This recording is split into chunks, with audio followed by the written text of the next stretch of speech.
right. Looks like we're all in. We're all good. How's it going, sir? How you doing? Um, I'm very well, sir. How are you? Thank you very much for having me back on after several months. It's been very good. I've enjoyed Yeah, all the scripts that you sent over. yeah. Extremely good. Happy to have you here. Yeah, it's been a few months. In fact, I think the last time you were on here was just before I caught this horrible extended cough that I was just talking to you about. Yeah. And now it's kind of like it's still around there, but it's far less severe than it's been for the last few episodes. I mean, like almost 9 episodes, 10 episodes maybe. but but yeah, happy to have you here. Thanks so much for sending me the cool image for yourself there, because I understand like yeah, your camera's on the fritz, but that's a cool like skull image with a cool war helmet on there. I'm digging it, man. It's cool. Yeah, it comes from a game that I play. It was something I drew myself personally, and I enjoy it. I enjoy scribbling away, and that's it. So yeah, absolutely. No, listen, I'm looking forward to this tonight. It's good. It's a script. It's good. It's interesting to say the least. Yeah, we've got something that's definitely going to be fun to talk about. Uh, so Mhm. it sounds like yeah, we're piped in 5 by 5, which is awesome. So that being said, yeah, we got a great show in store for you this evening, and with Gums 1983 returning, and it's gonna be a fun conversation. So with that being said, let's get started. Welcome to Scripts on Saturdays, the only screenplay review show on the interwebs discussing scripts, both professional and amateur, circulating around Hollywood, giving you, the TV and movie-going audience, behind the scenes and inside track on what writers are pushing and what producers are buying. I'm your host, the Script Doctor, and joining me this week is Gums 1983, back with a cool avatar and the brilliant Scottish dialect there. The Yes. half of my home country, so to speak, from my relative. I have relatives from Scotland. So happy to have you here as well. This week we are. As I've, Yeah, go ahead. no, so as I've said to everyone, right, you can't be perfect unless you're Scottish. That's right. Okay, so yes, this week's script we're reviewing is called The Busboy. So this finished on the 2024 blacklist in the 24th place with 16 votes. It is written by Elad Ziv. The logline for The Busboy is as follows. After a mysterious busboy manipulates his way into a job at the most exclusive nightclub in South Beach, he quickly rises through the ranks using ruthless tactics. Gums, could you share with us the synopsis for The Busboy, please? Well, will I do it in my finest Scottish accent, or will I do it like Sean Connery? Nah, I'm only kidding. So, in the glittering underworld of South Beach's Void nightclub, enigmatic busboy Abe Cohen, who gets called Abe nowadays anyway, That's right. conceals a scarred past beneath cheap tattoos and a calculated calm.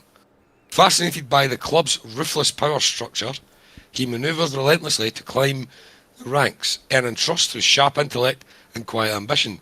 But his unyielding drive stems from a buried vendetta, a personal wound that demands vengeance at any cost. As 8 inches closer to the top, a single betrayal, could ignite the inferno he's long planned. Ooh, yes. So we have this script here. It's one of the shorter scripts. I think it's only about 98 pages or so. Excuse me. Well, Yep, 90 if you don't count the title page, it's like 96. But yep. it's actually quite a fast read with a lot of. It does have its like dense descriptive moments, but Gums, I want to get like what was your first impression, because we have this very tense opening scene. I want to get your initial thoughts on that before I start peppering out the details to our listeners here. I enjoyed the initial opening scene. I thought it was trying to set the scene in Mm-hmm. terms of what this was going to be. Potentially like a thriller, or like some action thriller, some along those lines. I enjoyed how it was. It shows the ruthlessness of this particular person, Mm-hmm. who we'll get into obviously, and that was it. I enjoyed it. I enjoyed, like, it's that, you know we'll get into. I'm not want to give away spoilers too early, but Mm-hmm. we'll get into the what, the why, and the how. But I enjoyed the initial read. It was all right. It was good. I enjoyed the initial. I was like, oh dear, that's good. Now you've got me. I like that. Yeah, it And starts then, off with a pretty strong hook. We're introduced to, I guess, the screenplay's antagonist named Lev Zizovi. Yep. And he's captured some 24-year-old muscular man who he's pretty much like stripped naked and tied up and thrown into this like stone pit right on the beach. And he has been doused in gasoline and also beaten to like an inch of his life. And we don't know how these guys, as happens to us, and we have no idea how he got here or what's going on. All we know is that this guy Lev, who's like in his early 50s, he's basically threatening this man, saying like, you got to pay for what you did. Man's trying to plead for his life. We get introduced to Isaac, who is Lev's like biggest henchman, former friend. He's a decade younger, and he approaches the victim, so to speak, with this yellow vial liquid, pours it down his throat, and it's apparently a numbing agent, so that Lev can light him on fire and have him still be alive long enough to suffer and feel the pain, so that the shock of the initial immolation doesn't kill him by way of a heart attack before it really sets in. And that was dark, man. That's pretty dark, let's be honest, right? I mean, can you imagine smelling your own skin, seeing your own skin boiling and burning off and smelling your own skin? It stinks, it smells like pig fat. But anyway. Oh no, I know that smell too, because as silly as it is to say, I have pulled out like a homemade pizza on the stone without an oven mitt and put it on there, and then mere moments after the fact I realized I did that, you're in pain, and then you're smelling the burning flesh on your fingertips, and you're like, oh, this smells like pork chops. That is not good. Well, I haven't read more into the numbing agent. It's more along the lines of it's one of the ones that like the kind of CIA give. It's one of the ones that like it's to keep you awake type thing, so you can keep you awake forever. It's one of the ones that turns the nerves off. Right? It's like a mild stimulant, right? Yeah, absolutely. It keeps you, so your brain's still alive and your heart's still alive, but everyone else kind of shuts down a wee bit. Where terms, if they're going to interrogate you, that's what they do, so they can interrogate you for like 24, 46 hours straight, and then you'll go wherever you need to go. But I read more into that, but it just shows Lev to be absolutely barbaric. Right. I mean, there is no saying. I mean, I know they're from Lev. I'm not even going to try his surname. Lev, you cannot, and his lieutenants, you can't say that they're not. But like they're Eastern European. That's what they were brought up with. They were brought up with guys getting set on fire. They were brought up with that kind of thing. And that's obviously what they do to scare these young, impressionable kids in the area they're in, Fort Lauderdale. And you go, aye, that's pretty dark. Like, that's pretty, like, if you're going to start something, I mean, there's no very many films that start up with a guy getting set on fire. Yeah, and especially there's no very many.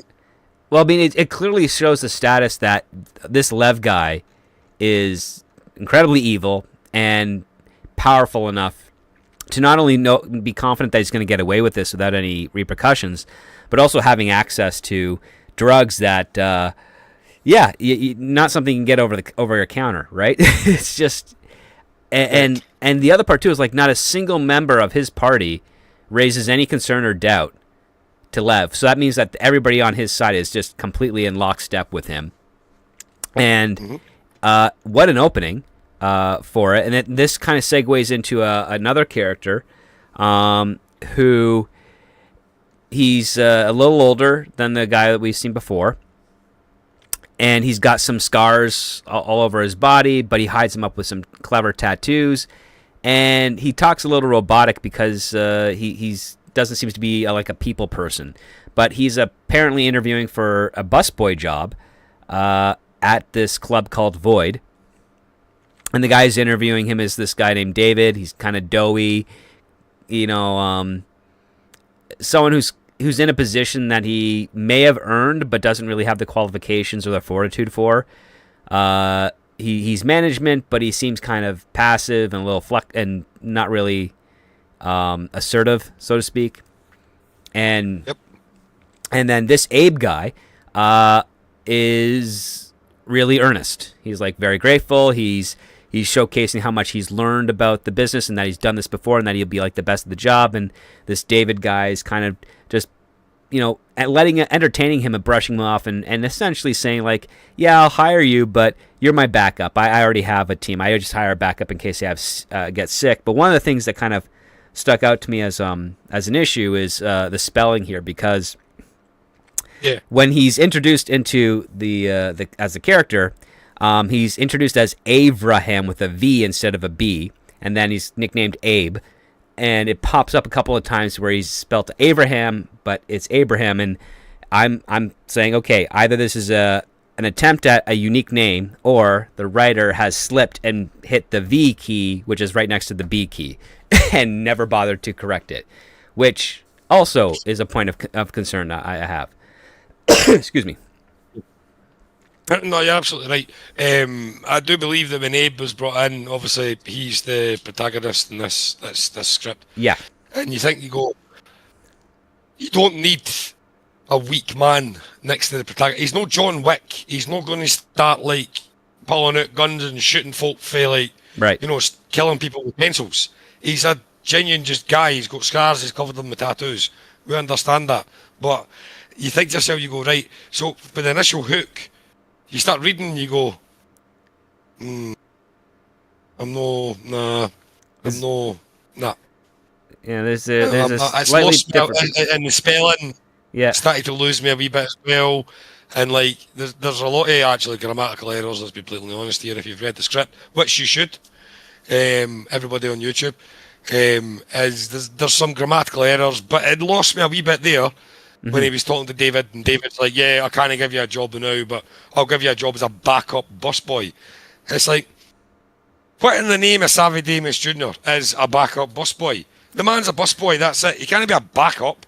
Like, your busboys just like disappear randomly. In the food service industry, at least the stuff that I've seen from myself when I was in college and from some of my colleagues that are in the talent side of things, of acting on screen, there's a lot of people that they're called they're put in on call, so they're reserves, and it's like, hey, if one of your staff can't make it into work, either they're sick or maybe they're doing another gig like an acting job, another person will pick up the shift and they'll just step right in, and that seems to be the position that Abe is given by way of David. But this also starts Abe onto a path of, number one, schmoozing with some of the other people, at the club working there, and then finding out who's the guy he's got to sort of take out so he can get working at the club, because it's very clear off the bat that Abe is here for revenge. I mean, he does not. The writer does not really hide it in any sense of the word, and he's got clear mini goals that are well established and easily set out. Like, exactly what it is he's trying to do. So goal 1 is he gets the job. Goal 2, get working.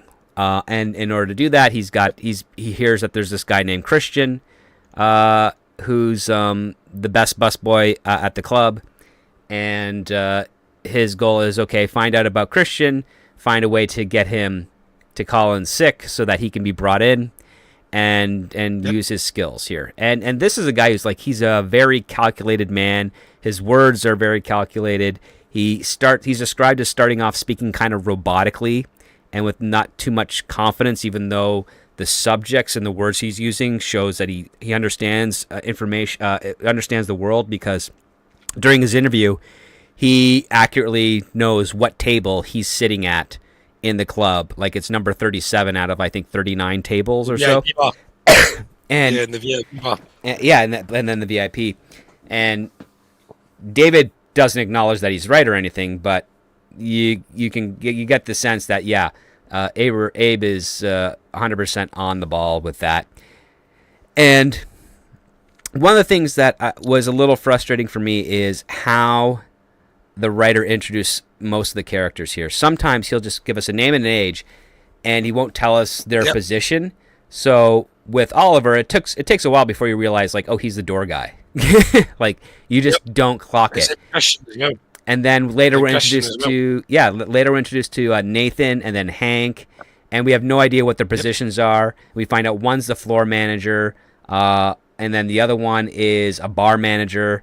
So you have a floor manager who manages, I guess, some of the staff, like the busboy, the bussers, the waitress, the bottle girls, those types of things. And then you got the bar manager, who's Hank, and he takes care of like the bar backs and the bartenders. And then you're like, well, this would be important information to learn with the character introduction, not learning their name and then finding out who they are after the fact, because now we're playing catch up at the same time where we already, especially with how the writer kind of formulates the script, we're already kind of like 10 pages ahead of him. And now we're going a little bit through the motions. There is a couple of bait and switches. Yeah, go ahead. Yeah, what I personally found was they just started throwing these people at you, right? Yeah. In the script. And like you say, you don't know who they are. They're just random people. And it's like, see if I'm watching this on a TV, or if I'm watching it on a big screen, on a cinema. Who is this person? Why is this person talking to me? Why is this person talking to him? It kind of lost me a wee bit in there. Mm-hmm. And then, as you say, you read further down, you're like, oh, aye, that's the bouncer, that's the, whoever he is, that's the blah, blah, blah, blah, blah. And you go, right, fine, but you should give me like a couple of bits of words to say he was talking to, for example. I know it's no Christian, but he was talking to Christian. Mm-hmm. Christian is the door steward, the head door steward. And you go, aye, right, that's fine. So you understand why this very, very, very smart man is starting to speak to people. Because you can now start in your own brain putting together what he's attempting to do. But there's none of that. There's no kind of lead up to who these people are. These are just random folk thrown at you. It's like, yeah, like we're learning who they are Yeah. after the fact, as opposed to like an Yes. organic flow. Like, for instance, we get introduced to Moxie Dunlop, she's 34 and she's described as someone who has amazing natural beauty, but she's kind of trying to preserve it with years of subtle plastic surgery, and it's like, okay, she well, ain't our Sydney Sweeney. Let's put it that way. Let's just get that out there. and so Anyway, sorry. for me, I'm like, okay, well, who? Okay, you introduce us to this person. Who is she? Is she a waitress? Is she bottle lady? Is she assistant floor man? Like, what is she? All we know is that she's probably in a relationship with Oliver, and Oliver's kind of giving her, the cold shoulder to a degree. Feels like he has something more to do. And then this is all happening outside as Abe is kind of trying to get to know Oliver. He gives him a cigarette. He's kind of digging for information, but he also manages to put a black walkie-talkie on the inside of the frame with Velcro by the door. And this, I'm like thinking, okay, this is interesting, but it also raises a couple of questions for me, which is that, like, even the most expensive types of wireless radio receivers or transmitters don't have a long battery life. Like, they have to be replaced or recharged pretty regularly. But we find out that, yeah, he's fixed this onto the door frame. He then jumps across the street to this bench that's kind of out of visual shot from where you're standing at the club, but from where you're at the bench, you can see the club. And he's just got this walkie-talkie to listen in on what's on the ongoings that's happening within that vicinity. And one part of me thinking, okay, that's interesting and cool. And then the other part is like, well, how he's got to be going back there to either replace the walkie-talkie or switch out the batteries in between, like either a couple hours before people show up to the club or a couple hours right after people leave. Because how long are those really going to last, right? It's like, when I read it, I went, right, so the man's trying to be John Wick. Let's be honest, right? He's trying to be something that what they're trying to give here in a roundabout way is like, well, this man's, overqualified. He's extremely intelligent. He might have a bit of, personal issues in terms of speaking to people and stuff like that, but that, right. We'll get into that.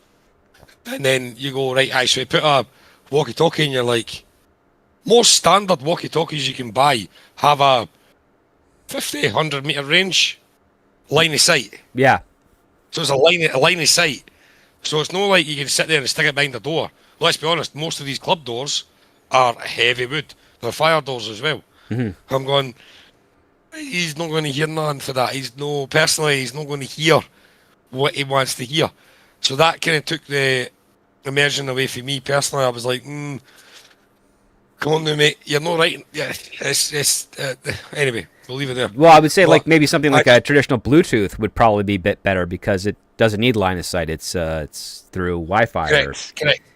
Yeah. Wi-Fi, Starlink, or whatever else is floating about in the sky. And you go, right, so he's got a walkie-talkie, he's put it there, right, and he's away across that bench, off camera, to listen to what? Right. You know what I mean? Like, why is it there? Like, if you're going to put a listening device somewhere, you would put it somewhere where you're going to get the best bang for your buck. You're going to put it in the manager's office. You're going to put it at the bar. You're going to put it somewhere else. You know what I mean? You're not going to put it next to a door. So, anyway, that's my two thoughts. That part there, this is a setup that will come later to kind of pay off to how Abe kind of rises in the ranks because first he's got the walkie-talkie there. I don't know how. Again, to your point, like I don't know how it's working for the purposes of the reality part because it's such a small thing that it shouldn't have to be like an ask of the audience to buy into. But we find out that over the next couple of days, Abe is kind of finding when Dave shows up to work and is talking about how he's really psyched about starting and could you get him a shift or something? And David just keeps on saying like, hey man, like number one, I don't have any shifts. Number two, none of our busters would want to be shadowed by another guy, especially if it was for free. And number three, like Christian's my best guy, and he wouldn't, and he doesn't show up sick or miss a shift. And so what ends up happening is we've got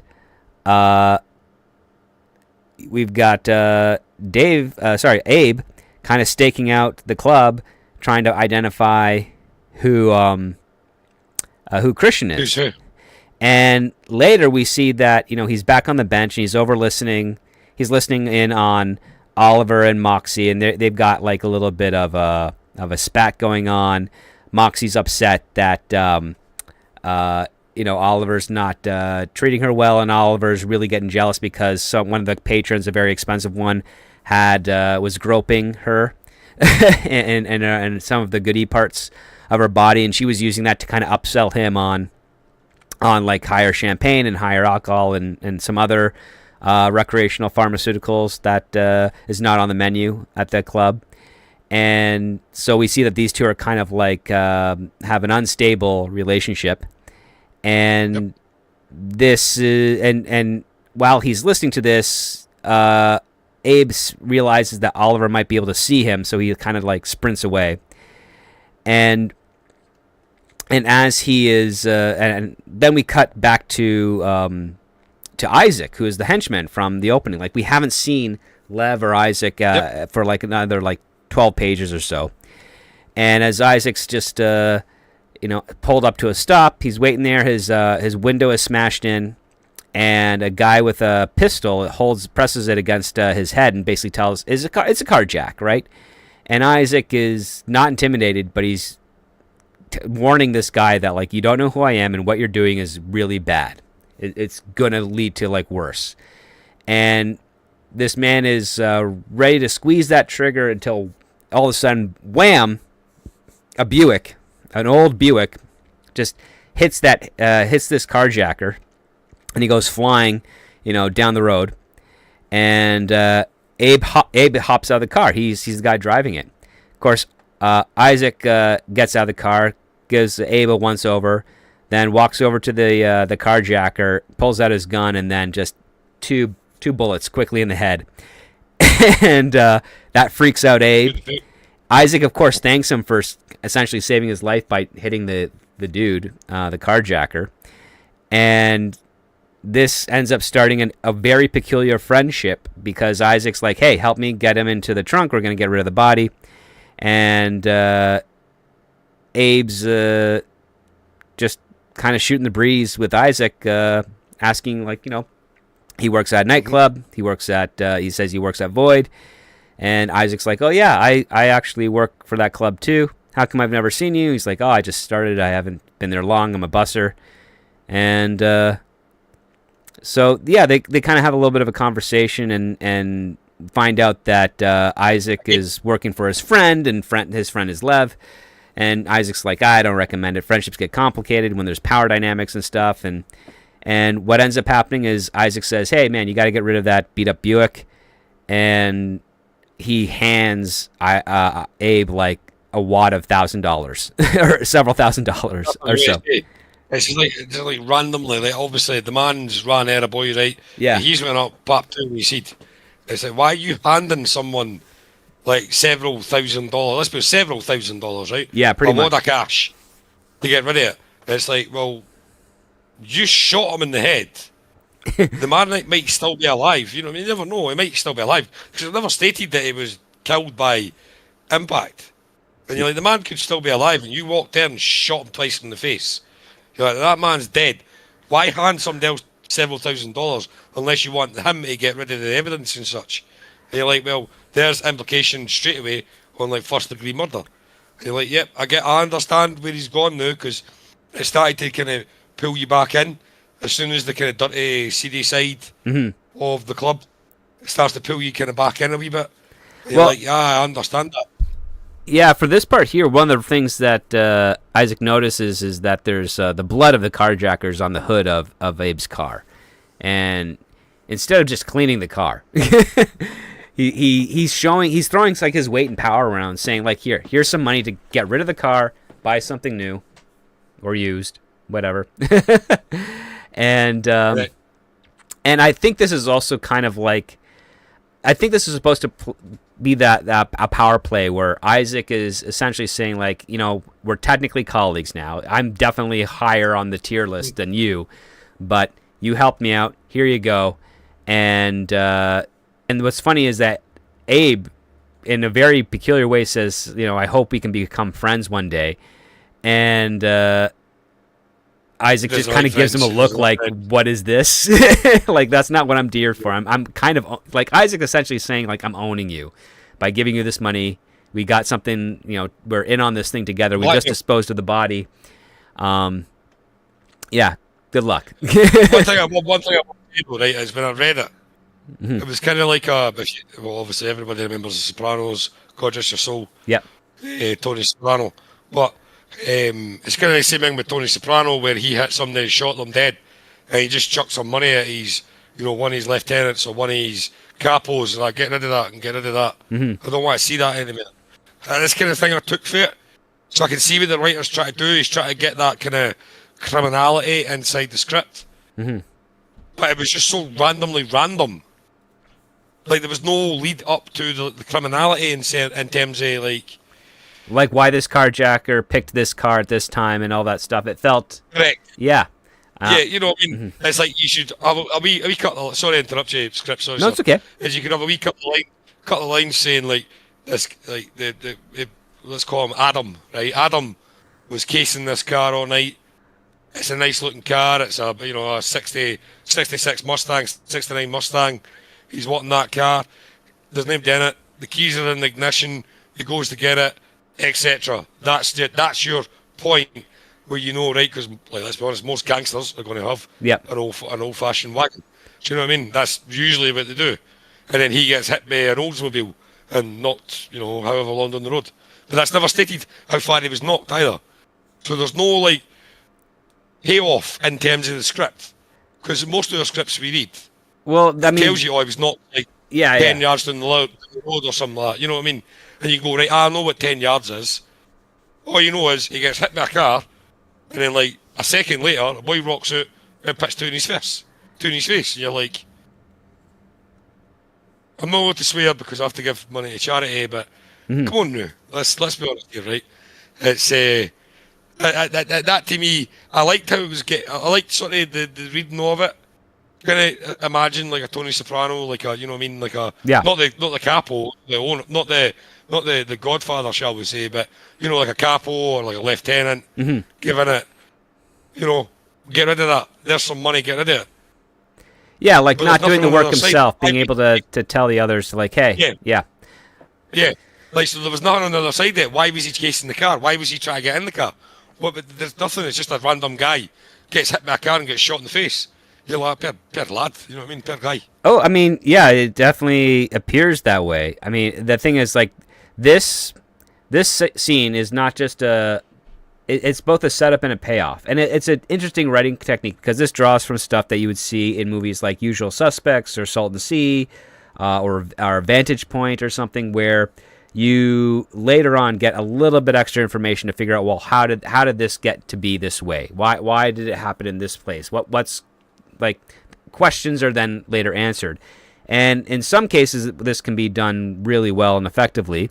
I would say that the tools necessitated are in place, but there's just something else.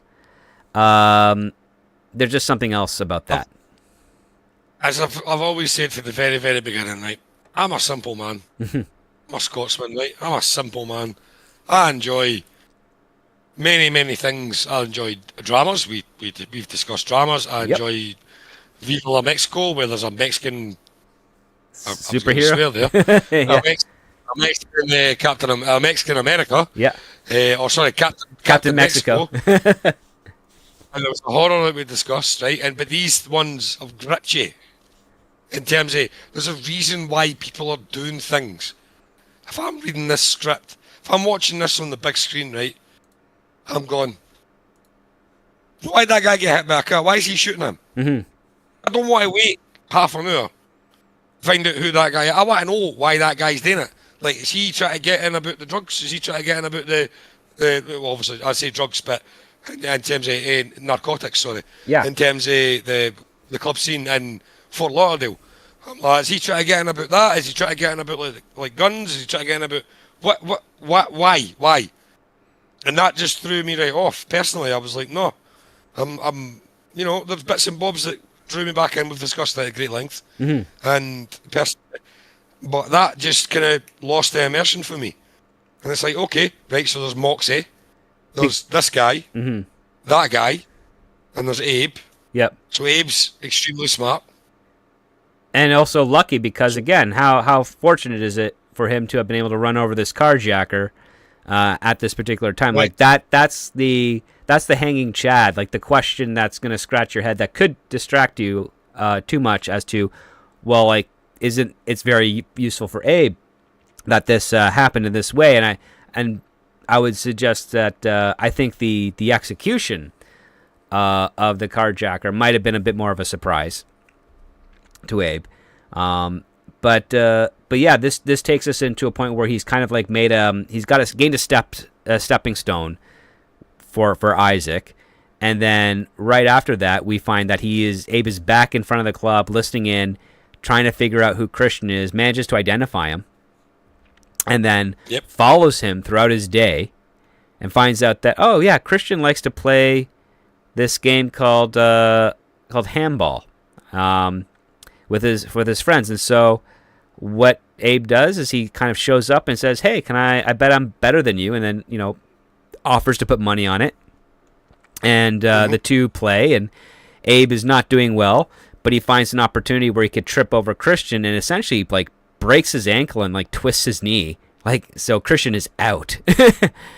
And then a little bit later in the evening, there's this Waffle House that Abe patrons frequently, and he gets a call from David, the floor manager, and he's like, hey, yeah, Christian's out for a while, I need you to come in. And this is how Abe gets brought inside the club. He is taken out the competition, he is swung inside, and he gets introduced to Nathan. Again, Nathan comes out. We have no idea who Nathan is. He says a couple of things. You assume like maybe he's management or an owner just based on the dialogue, but it's not until like 10 pages later that you find out that he's just the floor manager. And then he gets David introduces Abe to the rest of the team. The team just doesn't care. Like, they're just there to do what they can. And of course Moxie gets upset because Abe is assigned to her section, and now she's like, I can't believe I have to like upsell a whole bunch of drinks and stuff, while at the same time training the new guy. And of course, Abe is like, hey, listen, I'm good at what I do, but I'll take whatever advice you have and just try and stay out of your hair. And what we find out is that Abe is alarmingly prepared. Like he's made sure that all the tables are clean, but there's also glasses for champagne or flutes for other alcoholic beverages, all kind of like at the ready, so that when Moxie goes to her tables and makes the offer, she doesn't have to beckon Abe or someone else to get the supplies to do the pours. It's already there. And she gets really impressed by this. And Abe learns an interesting lesson about the clubs, which is that, some of the bottle girl, service girls and stuff, they do a percentage of their tips they pay out to the bussers.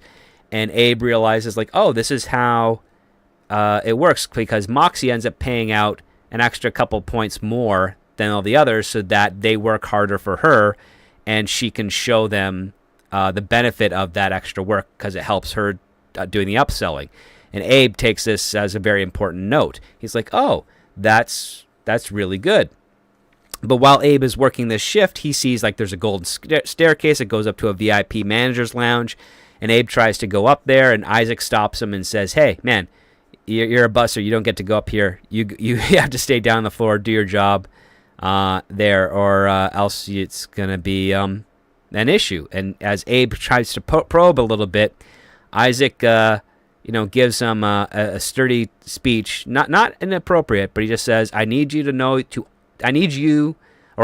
you understand that where I'm standing, you cannot cross. And Abe's like, yep, I understand. And then ends it off with, if you need anything at all, please let me know, kind of planting a seed of cooperation and eagerness.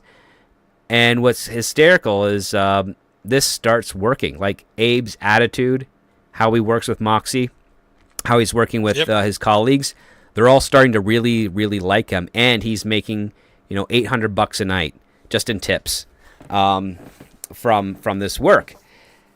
And so this is where let's hope that he puts on his tax returns, because you know what I mean. Nobody goes harder than his $800 a night. Anyway, sorry, that was just a joke. Sorry. No. I mean, the thing is, like, he's making some cash. He doesn't. Yeah, that's under the table. But the other part too is he's using his position as the busboy, where he's supposed to be cleaning up stuff, to kind of find his way sneaking around. And he ends up getting near like one of the manager offices that's on the main floor. And he finds out that, Nathan and Hank are kind of having a little bit of an argument over something. And then, but Abe is positioned in a place where he can see the screen of the laptop and the keyboard, and he can see Nathan typing in the email and password to see all the security systems, because it's one of those remote systems. I remember seeing those 20 years ago, because I had a roommate whose parents owned many convenience stores, and one of his jobs at home was to after class he had to watch the security footage in case there was ever a conflict or a robbery. And so you're giving away your age, good man. Just I know what you mean. But honestly, you're absolutely right. When you look at him, you go, right, Moxie's she's no what training new busboy. Yeah. She's no interested in why am I training this part time or backup busboy? Yeah. But then he starts making cash. He starts doing everything right, and she's like, "Oh, wait, they new here. You're actually all right. I like you. We're making some money." Mm-hmm. And you go, right. Then he decides to go away and do his own thing. And you're like, Then he's watching. He's going. Yeah, he's watching Nate. He's spying on him. He gets the email and the password.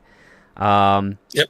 And while he's doing this, Moxie is like, "Hey, don't be peeking over there. Don't, whatever it is you think you're doing, don't get on the wrong side with these guys. You just keep your head low, do your job. Don't get involved." And Abe takes a beat, and and says, you know what? Yeah, you're right. You know better about this. I'm new, and this carries us right into a montage where night after night. We're going to do it. Yeah, go We're ahead. going to do it right. Yeah, yeah. We're going to do it right. It's going to be a montage. Montage. We're do it right. We're going to do it. We're going to do it right. You gotta do it Be right. So we got a montage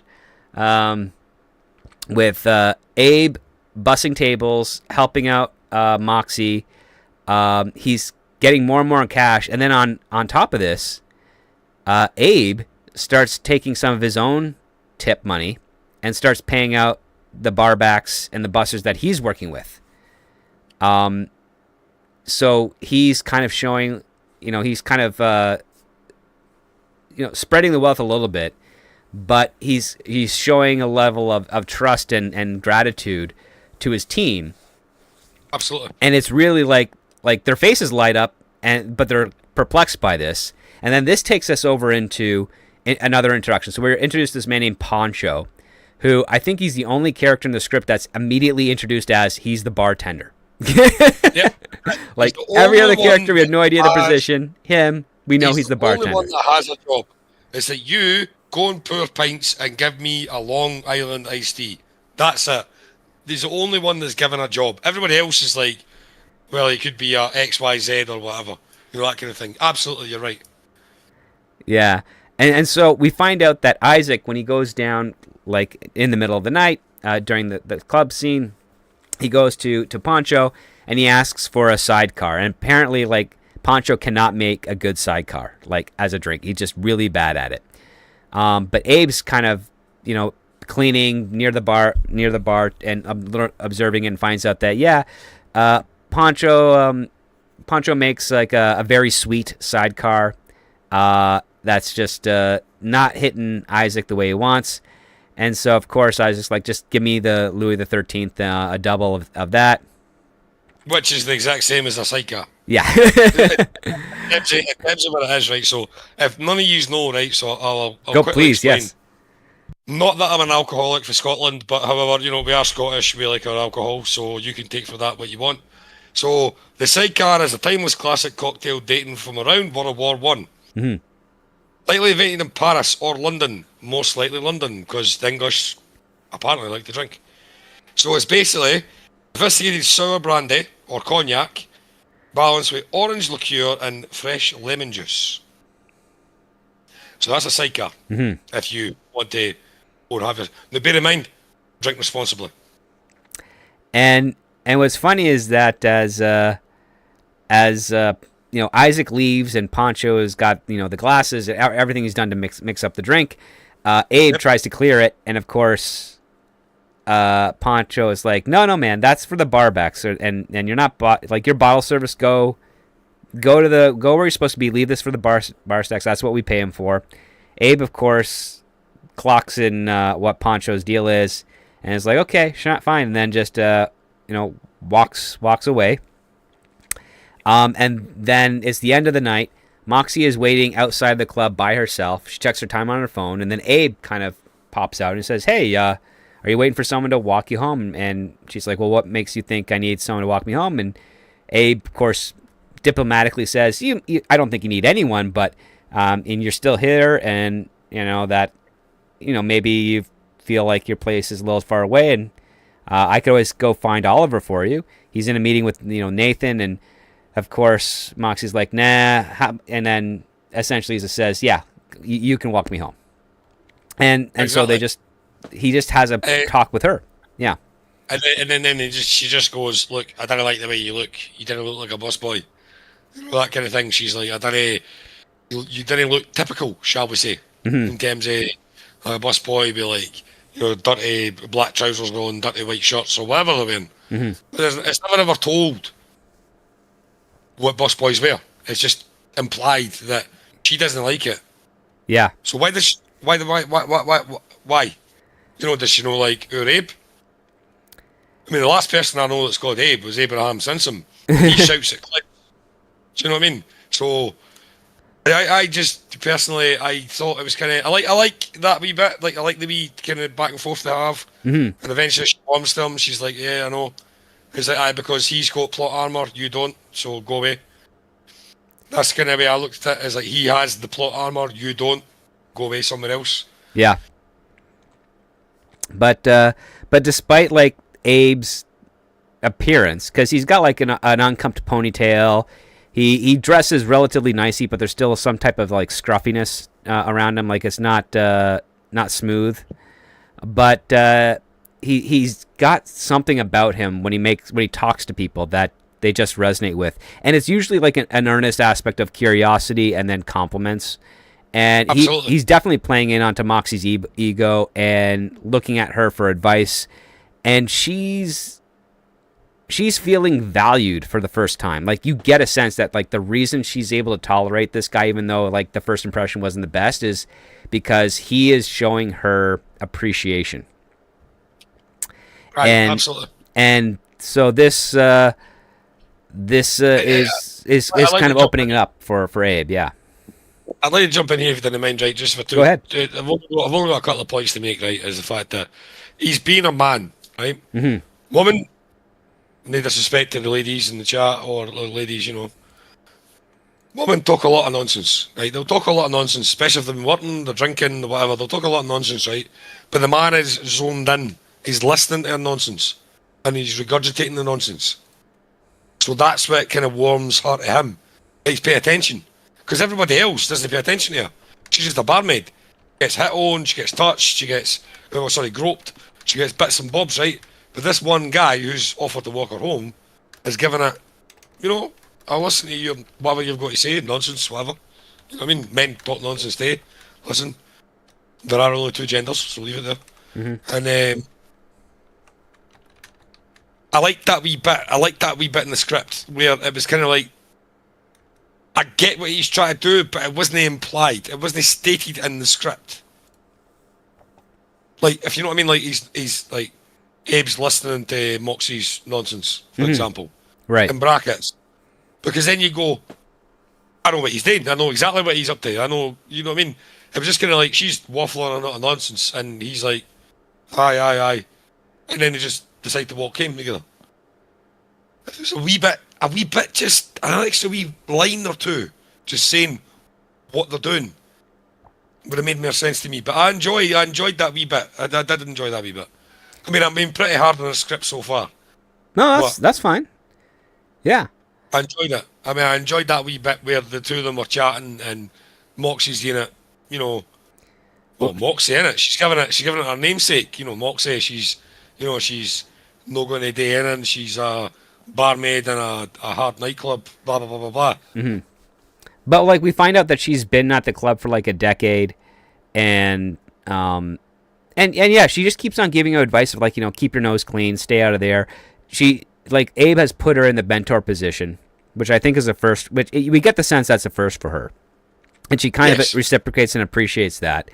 And then as soon as he's dropped Moxie off, you could tell that she has a little bit of chemistry to him, but he is laser focused on something else. He heads back to the club void. There's an empty office. He ends up placing another walkie-talkie beneath Nathan's desk. Excuse me, where no one can see it. And then he tries to open up the champagne room door, but it's locked. He walks through the empty club. He just wanders through it. He sits in some of the booths. He looks around the place, sees how kind of different the vibe is when it's empty, and then he decides that he is going to pretend to be the bartender. And he does this kind of little like fantasy thing, kind of similar to like what Tom Cruise did in Cocktail, when he's trying to pretend how to interact with guests.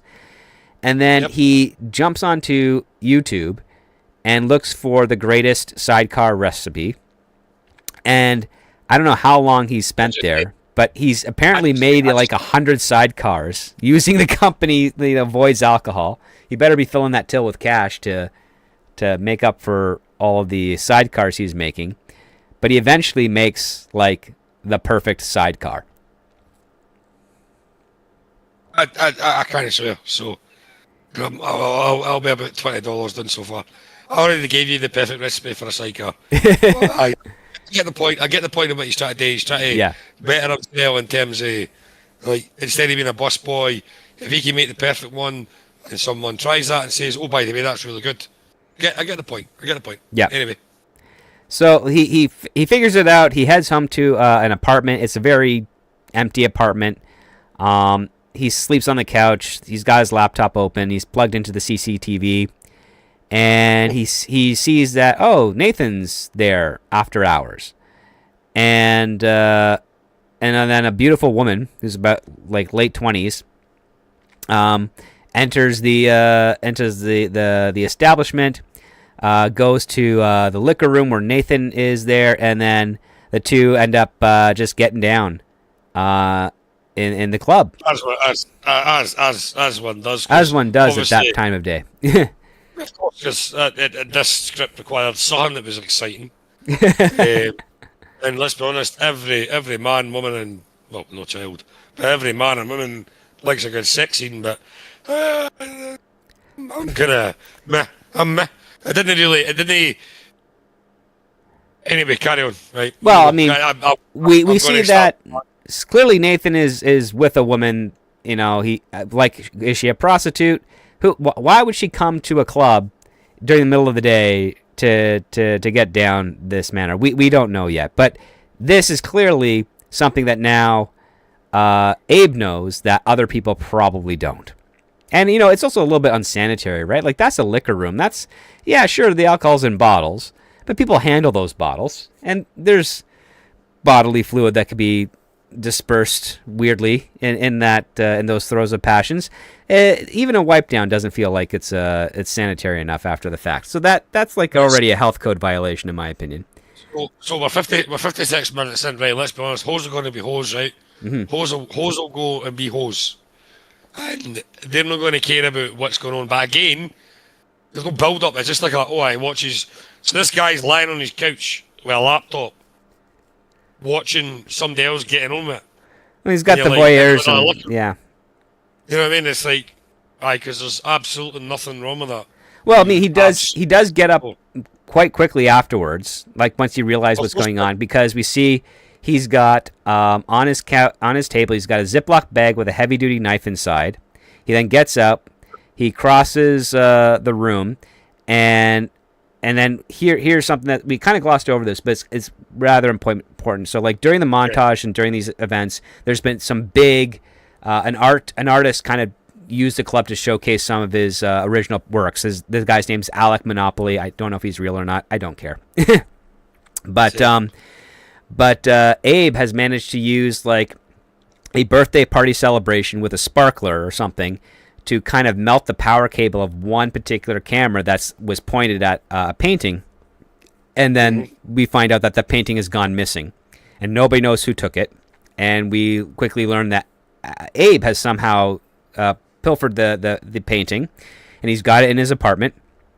And he is, while the laptop is kind of showing Nathan and this woman getting down in the liquor cabinet, Abe is wandering through his apartment, looking at this big ass knife in a Ziploc bag, crossing this Alec Monopoly painting of Richie Rich, and he stops by the bedroom door, and for whatever reason he cannot enter it, but he's just kind of there in frustration. And we quickly then cut to night, I guess that following night. There's another party going on there.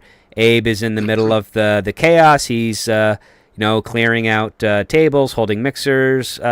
He's gazing towards Nathan, who's laughing with a client. And then he catches Isaac heading down the stairs. Yep. And he's basically, essentially says like, "Hey, do you mind if I take a crack at fixing you a drink?" And I like this bit. I do like this bit. And Pancho gets inundated by it, but Isaac's like, "Yeah, let's give him a shot." And so Abe, shoves Pancho aside. He grabs a Louis the 13th from the top shelf, and he starts mixing the drink. But he also brings up he takes out some brown sugar, which Pancho has no idea like where did that come from. That's not in part of my bar. So we can infer from that Abe has kind of set up certain parts of the bar so that he could do this. Yep. He mixes the drink. He gives it to Isaac. Isaac is blown away, like this is perfect. And Abe, kind of scoffs over at Pancho and says, if you took more pride in your work, you could do this too. And then instead of cleaning up the mess, he just walks away and says, "I'll let your bar back clean that up for you, since that's what you pay him for." And it's a very boss move. And Isaac is kind of taken aback by it, impressed, and of course Pancho is really like emasculated by it. Yep. And and then we just get another thing of Moxie giving Abe a bunch of cash, and then quick shots of Abe tipping the bussers, the porters, the bar back, security, and then eventually even Oliver. And we're learning he's just paying it forward, and this is clearly like how he's getting these people on his side. And then we get introduced to another character named Rick Manfredi. We just get all of these character introductions just coming in here. We have no idea who Rick is, other than he's like, "Hey, my favorite doorman." And Oliver's kind of handing him a manila envelope, so it's some sort of bribe. We don't know who Rick is. We find out many pages later he's the fire marshal. So he's taking a bribe so that the club can have above occupancy. And you missed a very key point, right? Okay, go ahead. Yeah, please. Oh, bear in mind we were talking about Alec Monopoly, right? Okay. But the actual script itself, this guy has got clearly big ideas. The script is, right? Well, I'll read verbatim. We notice DJ Khalid might do it. Alec Monopoly, haven't got a clue. Right. Lenny Kravitz. Yeah, we know him. Leo Messi, no chance. Mm-hmm.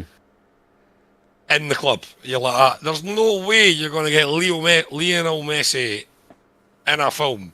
The man gets like a million £1 a year.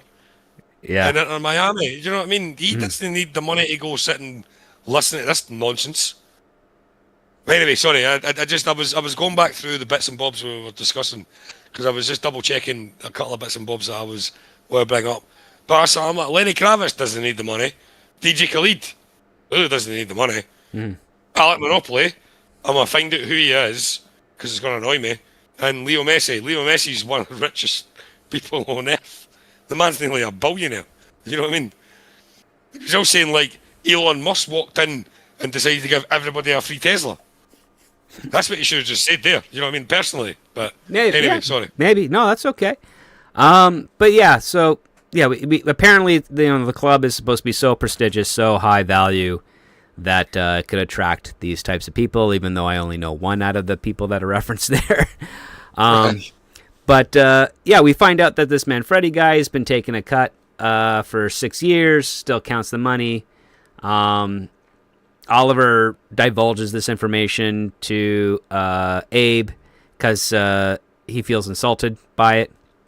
But we find out that Abe is hanging out at a business park in Miami, and he spots a guy named Benjamin Budzik, who's in his early 40s. There, he's playing like chess, public chess and stuff, and he follows him. And he finds out that this guy he enters the Florida Department of Business and Professional Regulation, so he's essentially in the office that would oversee someone like a fire marshal and the fire department.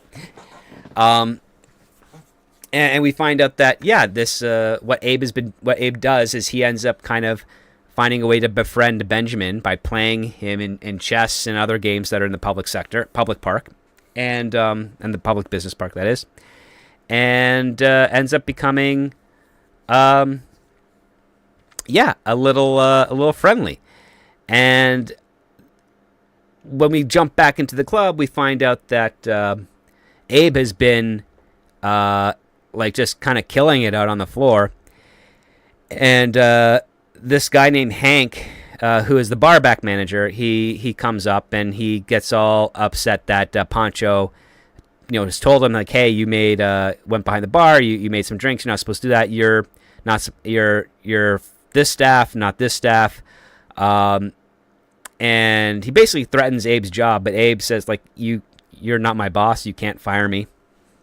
And on top of that, what are you going to do? Do you really want to fire the one guy that can make Isaac's favorite drink?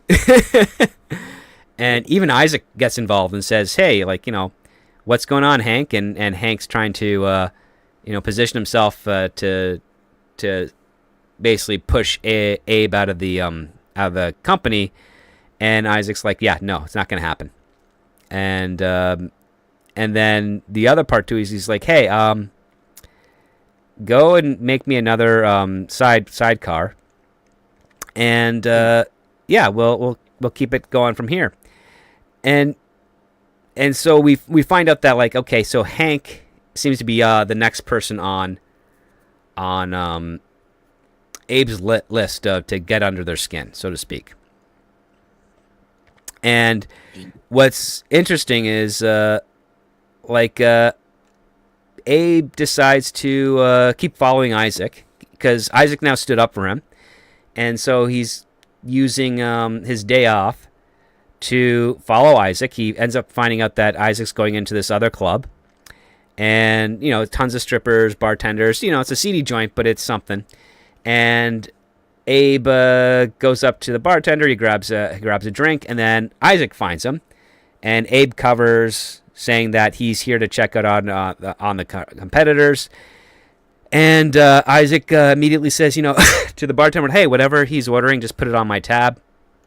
And then we cut to a few hours later, and both Isaac and Abe are kind of plastered.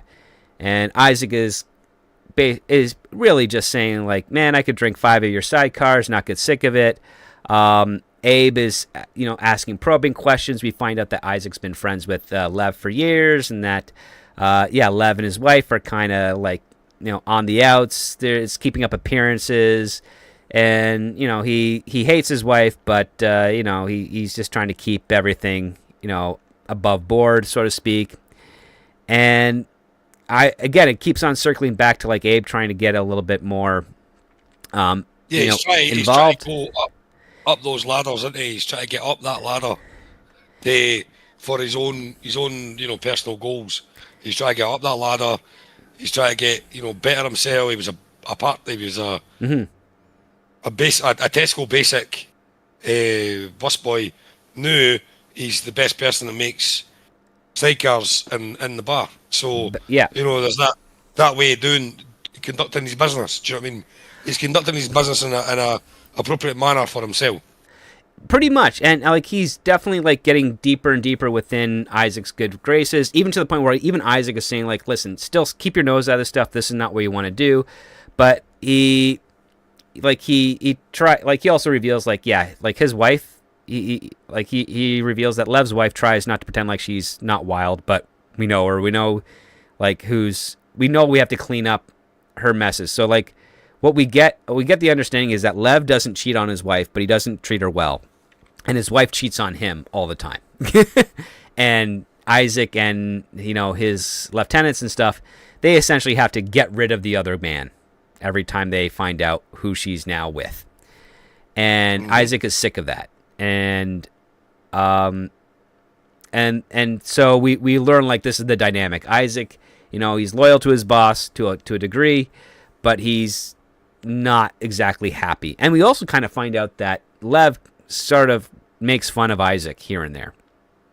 And we get our first kind of almost a setback for Abe, because he's showing up for his shift, and Moxie's super excited because Christian is back. He's not back to really working because he's still got a limp and stuff, but she wants Abe to meet Christian. And Abe doesn't want to meet Christian because they already met. So he kind of ducks away, swallows some eyedroppers, some drops of eyedropper. Then heads over to David and says, hey, man, I think I'm going to be sick. And as he's spilling out this excuse, he recognizes the woman that was with Nathan, on the video, on the security camera. And we find out this woman is David's wife, named Jessie.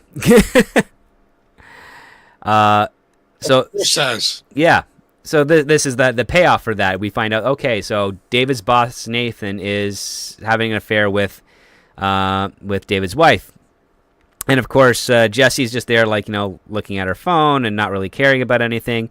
Abe's saying, "Hey, I really do need to go. I feel like I'm sick. I'll let you know if I feel better later on." And Abe's like, "Nah, you're gonna work. I don't care if you have the flu or not."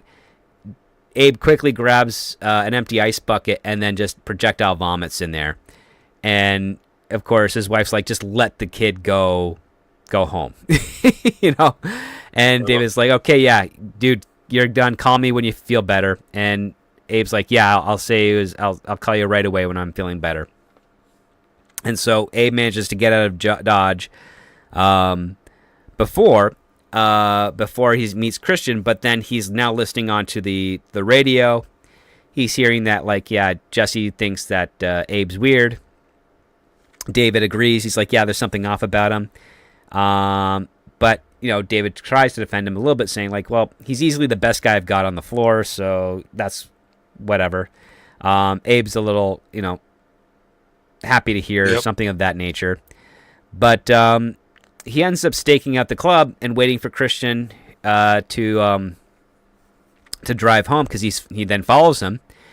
And he ends up getting onto his porch before Christian can get there because of his hobbled leg. And Abe just kind of introduces himself and says, "Hey, yeah, I work at Void. I'm the new busser. And it's nice to meet you and everything." But then Christian recognizes him and attempts to, like, strangle him. And as he rushes Abe, ready to, like, just knock his block off, Abe hits him in the stomach with that big knife that we saw earlier. Yep. And Abe gives this monologue about, like, "Hey, I'm sorry about this. I didn't even want to go this far with you. I was hoping that," he gives him this speech like, "Oh, I was hoping that you'd understand what I'm doing and why I'm doing it. But since this is how you reacted, this is how it's going to be." And then he sends a text to David, says, "Thanks for giving me the night off. Much better now." Abe then tosses the knife into the bushes and just walks off, leaving evidence there for the police to find. And this takes us to our first flashback. We find out that the guy at the very beginning of the movie that Lev set on fire was named Ronnie, and he's Abe's little brother. And we're at the Waffle House that Abe frequents. And in this flashback... Yeah, go ahead. Waffle House should have an octagon in it, so they can just go fight in the octagon instead of throwing chairs at each other. In some states, yeah, that happens. Yeah, well, we'll leave those southern states alone. But that's the point I was trying to make. It was just a wee joke. Absolutely right, 100%. But we shouldn't have to go.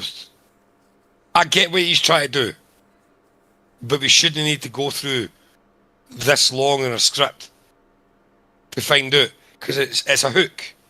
Mm-hmm. But it's not hooked. It didn't really hook me personally. I was like, You're thinking this came too late. Like, this would have been more appropriate at, like, the 25-page mark instead of, like, halfway through the script. Yeah. Absolutely, yeah, 100%. Like, let us know, like Isaac drops it randomly in a chat, talking to Abe. "Oh, we slotted so and so." There you go. There's the reason why Abe's cutting about the club, trying to get why he's there. There's your reason for him being there. Otherwise, it's just him getting a job. Personally, that was my personal opinion, but obviously others will correct me. Oh, well, I mean, I could tell from the start that Abe was there for revenge. I mean, like, I think I have it on. Yeah, I have it on. I says we're at page 7, and part of me suspects that Abe is here to get revenge on the 24-year-old. And so, like, that ends up being paid off. It comes pretty late, but it's paid off. We find out that, like, this is really about defining, like, now we'll learn a little bit more about who Ronnie is. And Ronnie is just kind of the screw up. And why was he slotted? What's that? Why was he slotted? Why was he sloppy? No, slotted. Sorry, why was he two in the face and setting fire? Well, he wasn't shot in the face. He was just set on fire. Oh, sorry, I apologise. Sorry, it was Yeah, other it's boy who okay. got shot in the face. Apologies. No, he was Why just was set he on setting fire. fire? Death? We don't know Because exactly yet, but what we do know is that Abe is trying to tell Ronnie to like leave South Beach, come back to Fort Lauderdale, come back to home, and Yep. Ronnie's like, I can't. I met a girl, and it's serious. And of course, Abe is like, dude, she's gonna break your heart. You have terrible taste in women. This is not gonna be good for you. And she's like, Aye. he basically says like she'll leave you like the last one.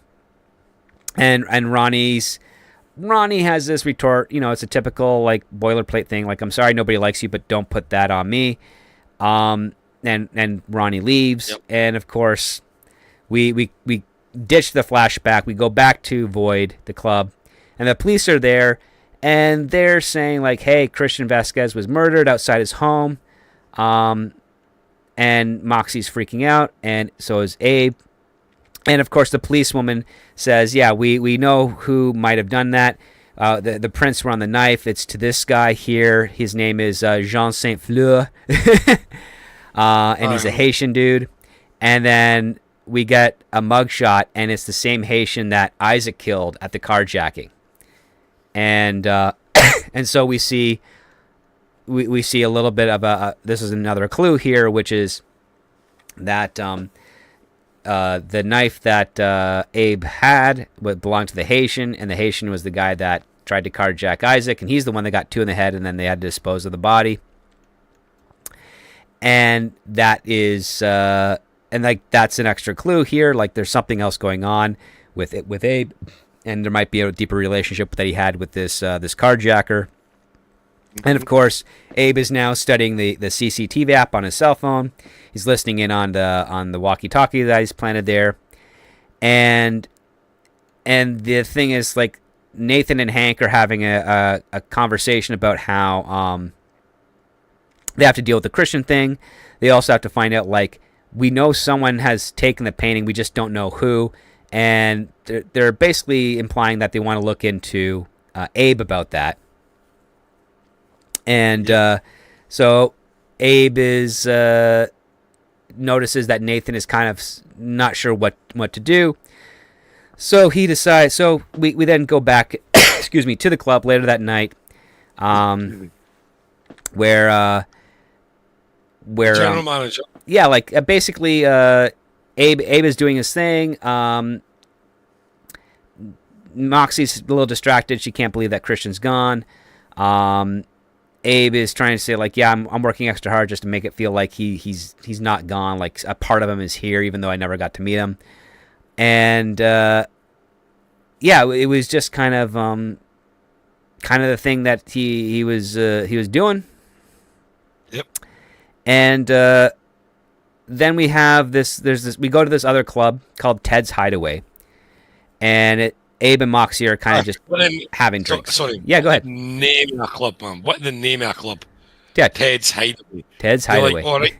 You go to your wife or your partner and say, I'm away to Ted's Hideaway.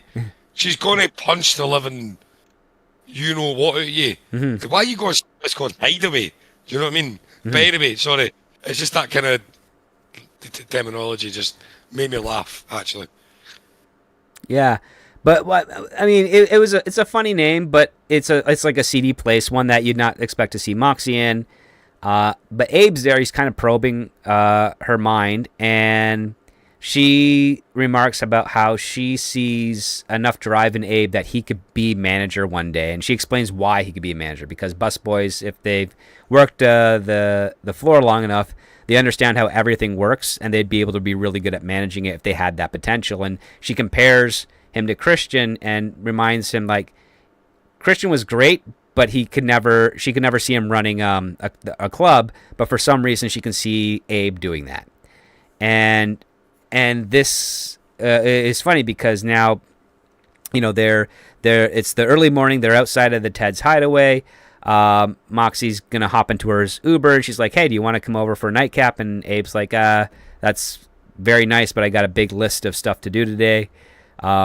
She gives him a nice little kiss on the cheek and heads home.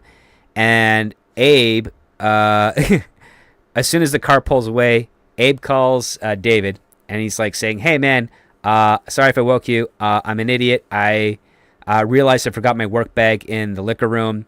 Can you meet me down there with the keys to unlock it so I can grab my stuff, because it's got keys to my apartment, and I don't want to. I can't not do that." Of course, Dave agrees, and this is all big setup because Abe's looking at his CCTV camera app, and he sees that Jesse, David's wife, is already out back waiting for Nathan. She then gets let in, goes into the the liquor locker cabinet area, and starts getting on with Nathan. And then he sees on the camera David shows up. He then sends a text, he writes a text ready to send it. And of course he says, dude, you're going to kill me. My bag was in the trunk of my car the whole time. I owe you. I'm so sorry, but I'll see you tomorrow. And he just waits for it until David opens the liquor room, and then walks in on his wife and his boss. And then Abe sends the text right then and there. And so Nathan and David end up start a fist fight. We don't see who wins because we cut back to another park where Abe and Benjamin, the nerdy guy from the government office that oversees drinks and entertainment, are playing backgammon in the park, as one does. As one does, between mid 40s and late 20s guy. And Abe says, "Hey man, I want to invite you as a guest to the club I work at, because maybe we'll find you a wife." And it's an awkward invitation, but it ends up working. And when we go back into the club the next day, for the shift huddle, Nathan is there, and he basically tells him Nate Dave is not feeling very well, so he'll be taking over the floor for the next few days. Yep. And so the night's going on. We find out that Isaac has approached Abe, and he's like, "Hey, you want your drink?" He's like, "Yeah, I want to, but I want you to bring it up to the boss man, because he tried his the other night and he wants his own." And Isaac's like, "I'm gonna let security know to let you in." And it's this huge break, right? Because now he's able to meet the big guy, and no pressure because he has to make these two sidecars for them. And as soon as he's about to go up there, Moxie's like, "Hey, what are you doing? I got guests that need 3 mixers." And Abe's like, "Nope, I already checked in with them. They want they're switching to champagne. They were thinking Dom, but wanted to speak with you first. I preemptively stocked the flutes for every person, so you're all set." Moxie's shocked, and then he makes his way up the golden stairs. The security guard kind of steps aside and lets him in, and we're into this huge champagne room office thing. And you got alligator leather seats and all these huge tons of models. It's a very swanky place. Lev kind of waves him over. He gets the drink, and then jokingly says he's kicking him out, but no, sit down. And they have a little discussion. And this is where we kind of really see that Lev really does disrespect Isaac. He claims that he's gay because he doesn't ever partake with any of the women that are around, or that he's a moron or something. And Abe doesn't really know how to make of this, but he's kind of trying to do a polite joke that doesn't rub Isaac the wrong way, but also gets in a little bit with Abe. And then of course we get into the reason why is Abe named Abraham, and of course we find out that his mother was really religious, and that's why he's named Abraham, and him and his brother were close and tight, and so he talks about his destiny, and Abe makes the very bold statement. He's like, "I want to manage this place." And he says, I'm smart. I understand how this clubs are run. I understand the business. And, Nathan is brought in. Yeah. Go, please. So he tries to, use this influence he's building with like Lev and others, the hierarchy, Mm-hmm. to say, right, well, I can make more money. I can do this, I can do that. So he's manipulating these others, and they don't know they're being manipulated. Do you know what I mean? They're like, okay, right, whatever, blah, blah, blah, blah, blah. Mm-hmm. And I dare say we'll get to that, but we are running a bit long, so it's cool. Oh, yeah. So, okay, we'll do the next couple beats kind of like a mad dash, if you will. So, like, No, at all. yeah. So, You take your time. yeah, no, it's okay. So, Nathan comes in. Lev proposes the idea of, like, what do you think of Abe becoming, like, a co-manager here? Nathan, of course, is like, I'm all for people working their way up, but he's a busboy. Like, what can he do? And, of course, Abe says, well, let's put it to a vote with the staff so that they can feel comfortable if I'm going to be managing them. And Lev thinks this is a good idea. Nathan's like, yeah, sure, they're not going to vote for him. And of course, the next day, the announcement is made. Abe is dressed in the same suit that David was wearing when he was interviewing him. And Nathan just reveals, hey, yeah, listen, this is what's going to happen. We've got David's gone. He's not with us anymore. We're going to hire a new floor manager. Abe has shown great interest, but we want to get your guys' input. And then we also have Hank here, who could also fill in as well. So we're going to ask these two guys to leave. You guys can vote who you think you would want to work under best, and then we'll go from there. Of course, when Hank and Abe are outside the building, Abe checks his phone and sees that everybody except for Poncho has voted in favor of Abe to be the new floor manager, and Abe, takes it to like a fish to water.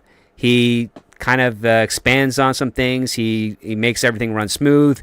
Money is starting to roll in, but then when Hank starts getting really like indignant with Abe, Abe manages to somehow sneak the Alec Monopoly painting inside the back of Hank's Tesla and trick Hank into revealing it to Nathan, thus getting him fired.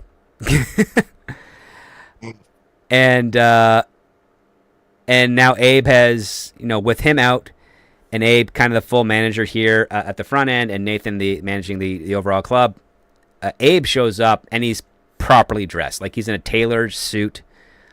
His messy ponytail, excuse me, is slicked back. The handsomeness that he's been hiding before is now on full display, so he looks kind of like a really, intimidating guy. And so we find out that Lev and Abe are getting closer as friends. Lev is bringing him into his trust. He brings him to synagogue. He then invites him to a couple of dinners and stuff, and then on top of that, he brings in Ben and introduces him to one of the promoter ladies at the club named Snipe, and those two kind of hit it off. And then the final plan that Abe puts into effect is with regards to Oliver, Nathan, and Manfredi, the fire marshal, and he stages this. This was like pretty cleverly done, but he manages to switch the envelopes. So there's a couple of bucks and then some fake bills in Manfredi's take, and when Manfredi counts it, he sees that he's being stiffed. He then gets into a fight with Oliver. Those two get into a fight.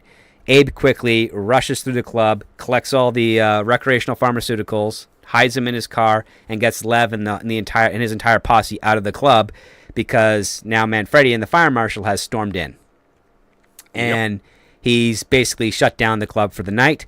We find out that the liquor license they have in their neck of the woods is incredibly expensive because it takes years of bureaucracy to get one. And it's Florida, let's be honest. Yeah, it's crazy because this is all of these things that Abe has set up are now falling into place. He goes to Ben, who says, hey, listen, the fire marshal is doing this. We also found out he's been taking bribes. We also got rid of the guy that's been bribing him. Apparently he's been doing it, on his own, not telling us about it. Of course, Ben is like, yeah, I can help you. And so we find out that Manfredi, the fire marshal, has been fired. When he goes to Lev to tell him about these details, he says, hey, we can fire Oliver, but we also have to get rid of Nathan because that's the only way we're going to get a new fire marshal here that I can handpick myself. And so Lev is like, okay, well, we're not going to fire Nathan, but we can move him to another club. And then that way, and now you, Abe, can now be overseeing the entirety of the club. And this is how Abe gets into this massive position. What he then does is then he promotes Moxie to be the floor manager. He then promotes Poncho to be the barback manager, gets new bartenders, gets some extra service girls. And then everybody in the club likes him. And then on top of that, like, now the club is making a lot more money. We then come up to a place where we're going to cut off for spoilers and then do our votes. But Isaac and Abe are heading towards Lev's place. Abe hands Isaac his cut for the club, which is way more than he's ever seen before. And he basically tells Isaac, like, hey, man, we keep it going like this. This payoff is going to be bigger for you. It's going to be bigger for your family. It's going to be bigger for everybody. And they head into the house where Abe, he meets Lev's wife, and then we find out, something pretty. Yeah, I know. I'm just going to stop here. We find out more about Lev's family, about how it actually connects more with Abe, and if Abe is going to do something in that moment. Well, you have to read the rest of the script to find out. So, with that being said, Gums.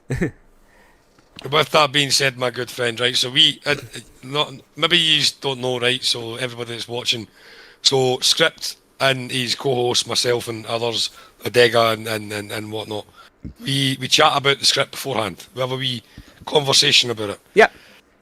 This script lost me at page 22. I was inherently bored. Mm-hmm. It could be an excellent thriller if it was written correctly. That was the biggest thing I said to you was, grammatically, there's bits and bobs wrong with it. Obviously, I know grammar, you know grammar. Yep, we're all spelling mistakes, yep. We understand that sort of thing. I get it, right? A man, looks like a man, has put this onto paper and decided that he's going to try and throw it out there. But there's a reason it was near the bottom of the blacklist. And no, it's not. It's actually near the top. Well, in that case, then, anybody that picks this up needs to get it rewritten. And there's a guy who can rewrite it. It'll be your script doctor. Your script doctor can rewrite this. And he'll add me in it. And then we go, right, you get a crazy Scotsman who's called Abe. There you go, right, a crazy Scotsman running about in a kilt in Fort Lauderdale, like randomly punching people. It'll be good. Nah, jokes aside, it's a no-go for me. I didn't enjoy any. I have said before earlier on, when we read scripts, we read all of them. All of us do. We have to read them, just in case we have to jump in, etc. Yep. It took me 3 times to read it, and I never got past page 40. And all 3 times. It didn't grip me. There was nothing inside the script. Don't get me wrong, there's bits, there's set pieces. But it was like falling from set piece to set piece to set piece. Yeah, this was very much a psychological thriller, to a degree, that it felt more on moving the other players around like a game of chess than it did integration. And the other part too, because I completely understand where you're coming from, because Abraham doesn't have a tangible flaw. Like, he doesn't have anything that could really set him back. It really did bother me because Moxie's really well written, Hank's well written, Poncho's well written, Nathan's well written, Oliver. Yes. All the characters are well written and have great dialogue, and you can understand the motivations and the things that they're trying to balance. But he's got nothing wrong with him. He's like we used to say back in the day with the woke era with Mary Sue. That's not a disrespect towards any guys and girls, right? It's just literally, if you are going to be the Bruce Willis of this film, then be Bruce Willis. Do you know what I mean? You know what I mean? Or be the Sylvester Stallone, or be the Jason Statham, or be the Gerard Butler. I would say a sportsman's I mean, perfect that's for if it. you wanted to go into like the action thriller. But this one here is supposed to be like manipulation and wits. So you need a charm, but the thing is, you also need a flaw that Well, Gerard Abraham Butler, has to Gerard go Butler after. did. And the flaw that we're Oh, like, presented is a fake one. Like it's that he's nervous and he's scrawny and something, and he doesn't know how to dress himself. But it's all manipulation. And the thing is that even when you're dealing with a script, like for instance, Usual Suspects, Salton Sea, things of that nature, up until you get to the twist, you know that what Verbal's flaw is. It's not his physical flaw that he has. It's the fact that he volunteers way too much information. Yep. And then we find out, of course, if you've seen the movie, you find out exactly what the twist is. Sadly, this script tries to emulate that, but it doesn't stick the landing because there's no the superficial flaw that Abraham is given doesn't have a payoff in the way that it should. And it also makes us question why we're watching him and why we want him to succeed at this, because it's very obviously telegraphed as soon as we introduce Abe that he's there for revenge on the guy that was just set on fire.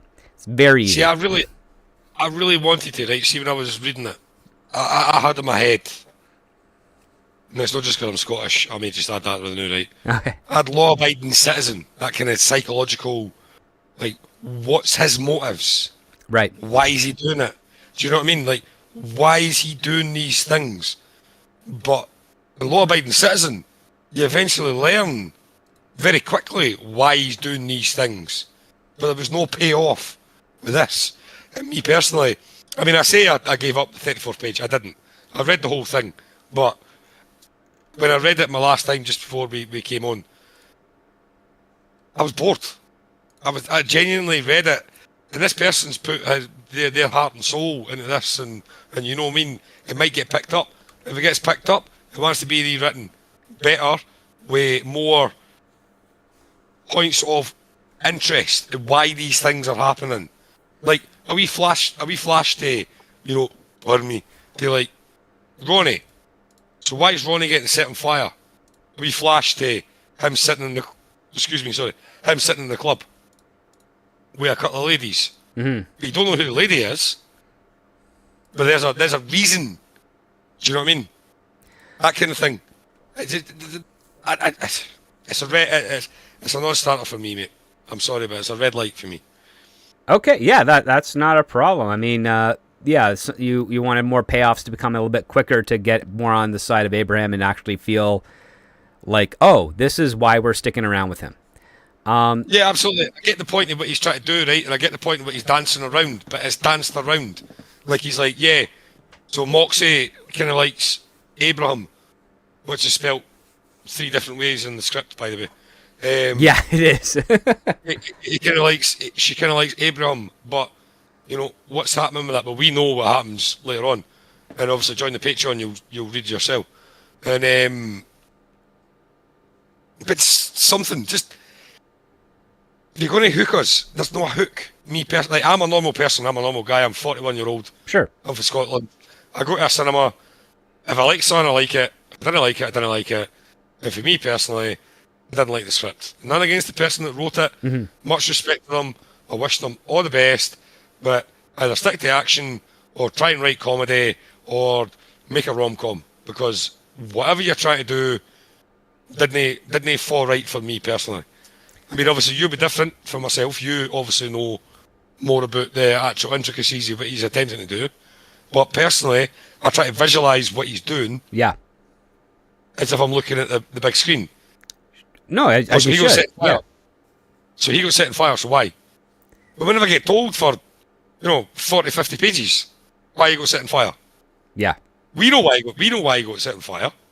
But Yeah, I think you're onto something here. The delayed explanation as to why Ronnie gets killed by Lev, I think, number one, I think it comes too late, and number two, I think when we get more of that information, there's still a little bit of ambiguity there, where I don't know if Abraham is really on the right side of this conflict at the end. No, we have to tread carefully here because obviously Now the spoilers, what right? it is. Like Of the course. thing is, the other part too is, again, he's a character that's playing a role that doesn't have a flaw. Everything that he's doing is going his way. He's accounted for everything. There's no the closest setback we have is when Christian shows up at the club and he has to get out there, and it's not significant enough to be like a mid-act turning point. Like traditionally, a mid-act turning point is when everything the character has done at this point has almost succeeded, but it has set him back or put him into a place where he can't progress further unless he or she makes a decision that could have greater consequences. And that element is usually found in the vast majority of stories. And in this case here, we don't have that. And I think that could have worked because it would have probably given us a better opportunity for the stakes at hand. Because again, the other part that's missing from this is we don't really see what's at stake here. And feel a tiny wee. Sorry to interrupt you there, sir. No, it's okay. And feel some empathy for him. Right. Because the man does nothing wrong. If you're going to write, like, so you're talking about the usual suspects. I tried to kind of picture it like a law-abiding citizen kind of thing.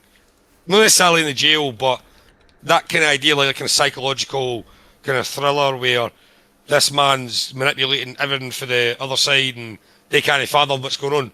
The world's just gone sideways. And I lost that within very, very quickly, actually, to be honest with you. Then I was reading them more and I'm like, well, you're a John Wick. Mm-hmm. Even John Wick gets shot. Yeah. John Wick gets stabbed. John Wick gets, he gets himself, like, into some trouble, shall we say. Yeah. In terms of, I've no swore. Right, there we go. Right. I've still said some dollars, but he gets himself into some trouble. And you go, that's why we love John Wick. So if you're going to make a John Wick, this man is so impervious to everything, then make a John Wick. And I couldn't see it. In all honesty, I read it and I went, Marvel would make a lot of money out of this film. That's what I thought, personally. My own personal beliefs. Mm-hmm. I can be cried in the chat for whatever it is.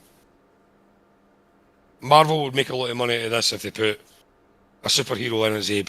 Do you know what I mean? They would because it's that Mary Sue, it's the I can't do no wrong. Obviously, we know what happens at the latter stages of the script. But me, no, personally, it's a no for me. It's a red light for me, bro. Well, it's a pass for me as well because number one, main character doesn't have any flaws, but number two, I could not tell you what's at stake. So I couldn't tell you, okay, if Abe fails, how does the world get worse, or how does his world technically get worse than it currently is? And how is he not in a state, like, is he still as he was when we get introduced to him, or is it worse? And I don't see it getting worse because I don't see anything there at stake. And then, so as a result, it's like, well, now my investment is kind of withdrawn a little bit because it's so isolated to this club, and it doesn't seem like anything that happens at this club has any sort of ripple effect to the rest of South Beach.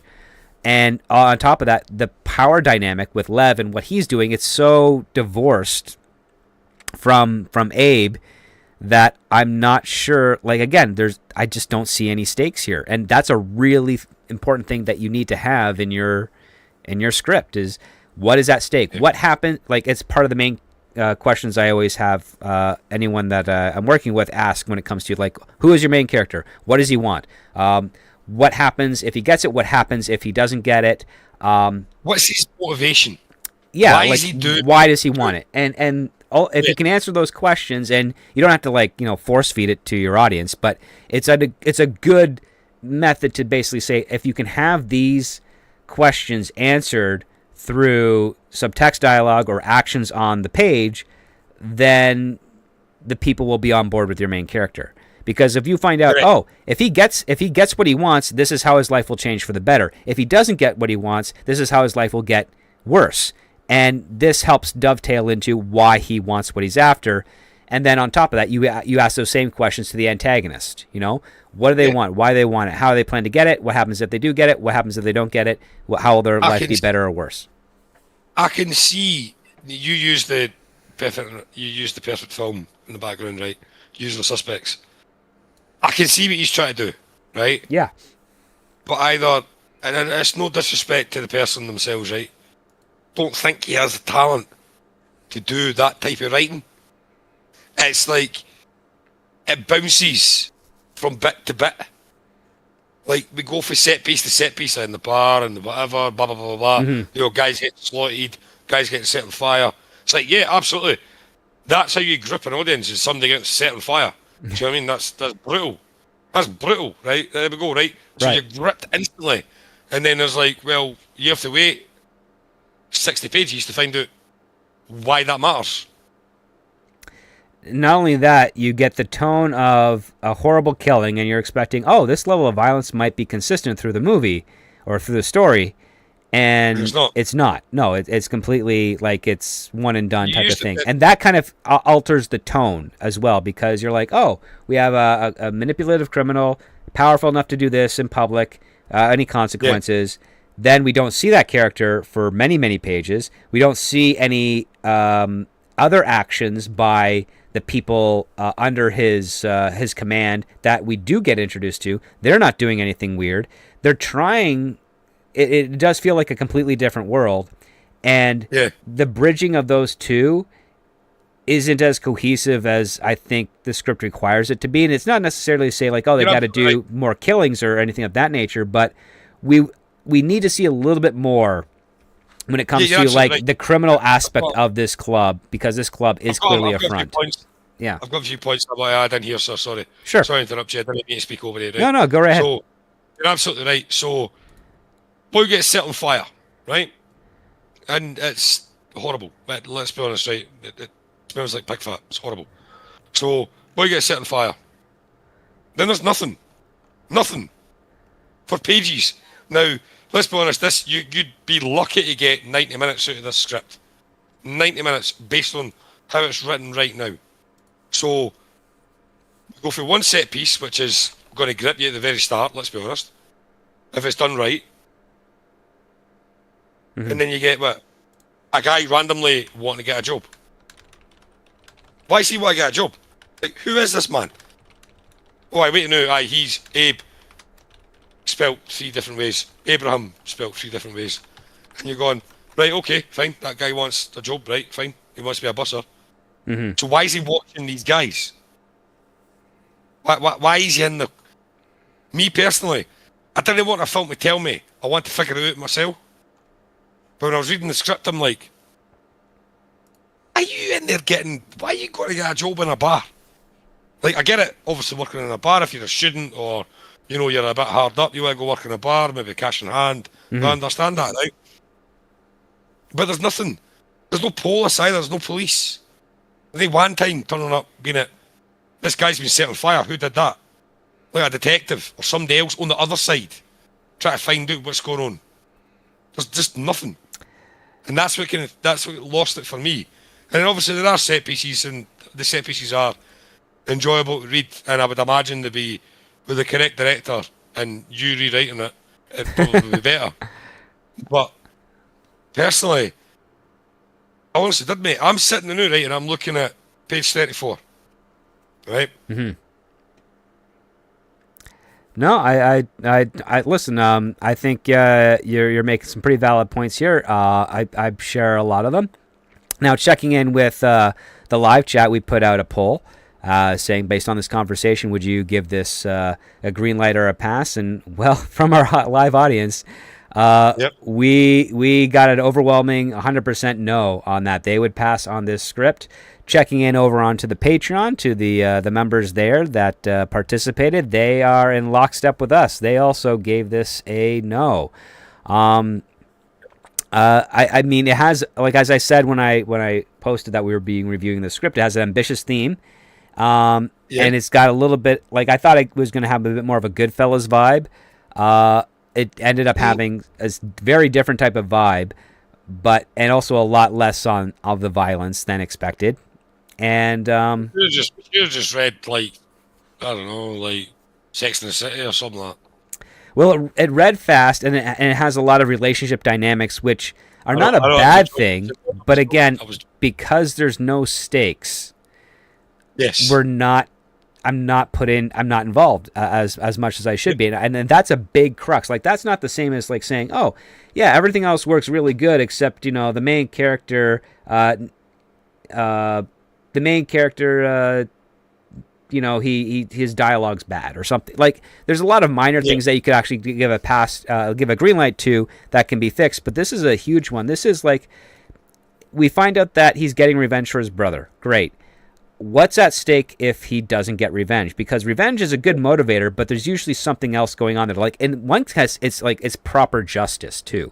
Like it's it's not just that he's getting revenge, but now the record's going to be set straight on the public scale that this person that got rid of my brother, he's going to be known or exposed. Like maybe the bad guy will be killed, maybe he'll be arrested, but either way, there's a public revelation that honors the people, gives closure to the victims of the people that he has murdered.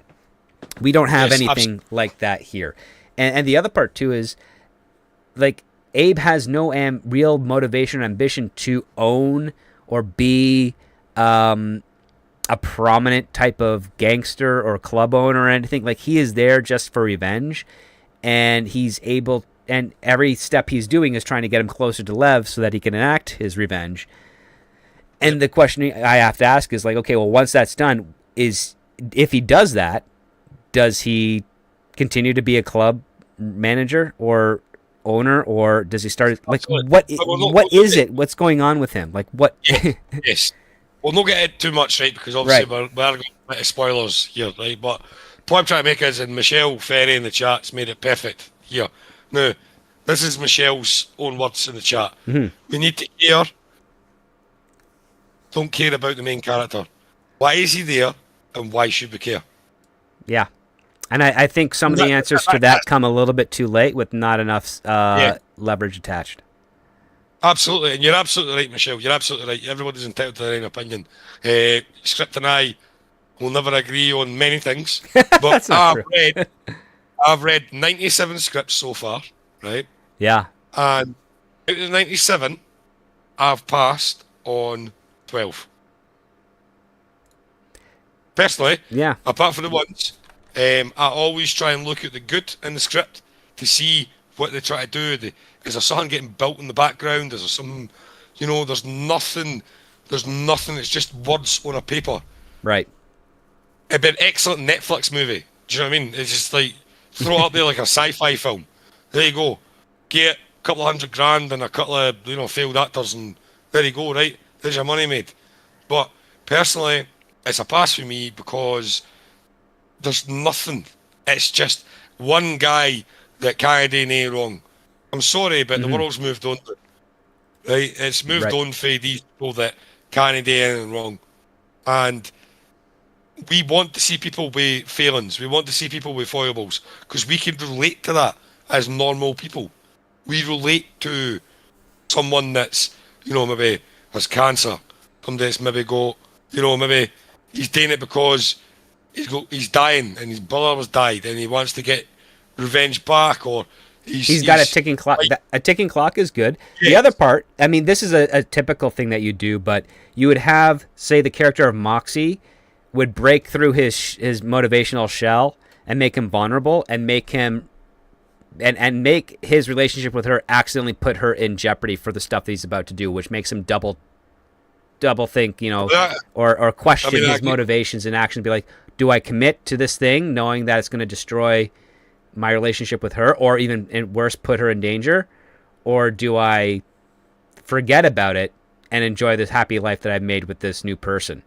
Do the one thing that my brother told me I could never do, I finally managed to pull off, and it comes at the expense of me getting justice for him. Like, that's a great question.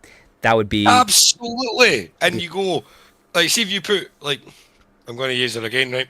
You put a Sydney Sweeney in there, right, as a Moxie, because she can play the non-makeup, hard-ass woman. She's done it before in many TV shows, and I don't know about films, like, because Spider-Woman was pretty bad. But anyway, I have to pick my words carefully, boss. You know That's that. fine. You put like a Sydney Sweeney in there, or like a what's her name for Stranger Things, the 11. What's her name? Oh, Millie Bobby Brown? Right, put her in there. Somebody in there that's we know is vulnerable because we've seen them in other things that are vulnerable, and she's trying to take it out of him. Do you know what I mean? Yeah. She's gone through his fake little armour that he's got and his plot armour that he has clearly everywhere. And you go through that and bring the person out. Because otherwise, it's just like you and I. It's two avatars on a screen. Yeah. Yeah, we're not getting that connection. Okay, well, I think that's I mean, this has been a great discussion and good analysis of the script, pointing out some of the pros and some of the pretty heavy flaws of it.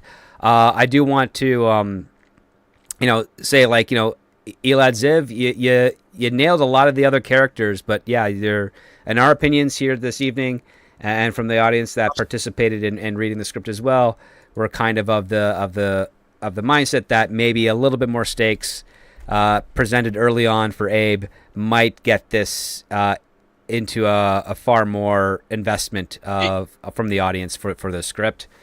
Yes, don't please take what we say as gospel, apart from the Doctor, because he is the Doctor, right? But me personally, you need to go back to the basics and put the basics in place. I need to know what's going on instantly. Why is this guy set on fire? Like, see if I turned on the telly, right, and there was a guy getting set on fire, the first thing, what the fuck's going on there? Excuse me. Yeah. Well, give us an explanation, or at least give us something that could substitute as an explanation until we get the real one that you want. Like, give us something that... Instant flashback to a couple of women sitting there, and him sitting in between them. You're like, right, I get why he's on fire, because he's been promiscuous with somebody's wife or bird or whatever. You know, wife, girlfriend, daughter, something. Yeah, absolutely, right. Then you can go, right, I understand why that guy's on fire. And then, like, put him, a wee flashback with him and Ronnie together when they're older. And you go, that's why you're getting that job. So now you're invested in Abraham Simpson. Now you're invested in him. And you're going, aye, right, sound, I get why you're there, right? And then now you'll be a wee bit more accepting his plot armour. But personally, listen, mate, whoever you, sorry, I might butcher your name, sorry, but Elad Ziv, you write characters beautifully, but you wrote your main character wrong. Back to the drawing board, try again. That's the only bit of advice I'd give you. As a normal person who still goes to the cinema to watch films, I'm going to watch Wicked 2 with my daughter. So I'm not looking forward to that for 3 years of my life. I'll never get back. But however, we are where we are. I watched The Naked Gun, the new one. That was hilarious. I like that. That was the funniest film I've seen in many, many years. If you're going to do it right, bud. If you're not, just leave it and go somewhere else. Maybe go into action. But that's my personal thoughts. Obviously, all the best to you, mate. You are a screenwriter. No, I'm not. I've got the Doctor. He keeps me right. And I owe $1 to keep the Bears. You're okay, sir. But owe $1 to keep the Bears in Alaska and no in Canada. So quite all right, sir. But Gums, man, thank you so much for joining us this evening for that. Really appreciate it. Great thoughts and great compliments to the script. Great criticisms to it as well. Much appreciated. For all those listening out there, thank you so much for joining us this evening live. And if you've been watching on the replay, thank you so much for listening to us on the replay. We really appreciate it. I want to thank, of course, Darren Med and Lord Thoth for modding the live show. Thank you so much. Always supported. Always a great support for us. If you do want to find out what script we'll be doing next week, you can join the Patreon. It does come with a 1 week free trial membership, which gives you access not only to the stuff that we'll be reviewing, but also to a ton of past post articles, analyses, tips and tricks on screenwriting and storytelling. Also, Patreon has just upgraded some of their methods for doing postings, so I'll be able to get some new stuff out there that I've been wanting to do for a while. Hopefully, as things kind of slow down on my my screenwriting side of the things between jobs, I'll be able to get some more of that content out for you. Otherwise, I really appreciate all of you guys listening in on the show. We're closing in on 100 episodes, which is fantastic. That's coming up pretty soon. And I want to thank everyone for their support with that as well. Do you have any final words to say, Gums, before we call it a night? I do, sir. I have my hand up, but you can't see me because my camera's not working. Michelle Ferry. Yes. Your name in Scotland is Michelle Ferry. There you are. It's been said again 3 times in the chat for you. Yes, thank you very much for the opportunity yet again. Script, as always, it's a pleasure, never a chore. It's now 1 minute past 2 in the morning here in sunny Scotland, which is right now, that hurricane that blew through Jamaica is kind of blowing through us now as well. So it's time to get the washing out and get my washing dried. All right. Well, with that, I appreciate you staying up so late, sir. I appreciate everyone listening out there. I hope you all have a wonderful weekend, and we'll see you on next week's show. But never forget, guys, when it comes to great story, it all starts with the script.